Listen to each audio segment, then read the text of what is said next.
Bakit ba tawag ka ng tawag? Ano namang problema mo? Hindi, gusto ko lang kasi makausap sana si Elaine. Gawa ng gusto ko na siyang makuha sa'yo. Kunin ko na. Ang kapal ng mukha mo, ha? Ang kapal ng mukha mo, ngayon kukunin mo yung anak ko? Ha? Kung kailan maganda na yung buhay, kung kailan maayos na kami, tsaka mo kukunin, tsaka mo maiisipang kunin. Papaalala ko lang sa'yo.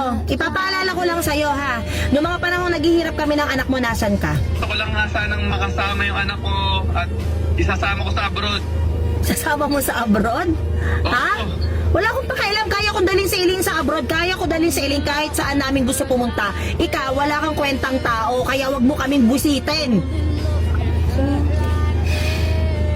Ate, alam mo naman nandiyan sa iyo, sinabi mo ka. Ano yun? Pinaprank na ata ako ito. Elaine, hindi ako nakikipag-prank sa'yo. Ha? Elaine, sa tingin mo nagpa-prank ako?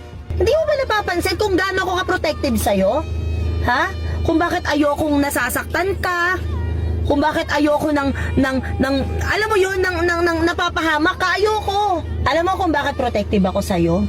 Kasi nga, hindi kita kapatid. Kasi anak kita.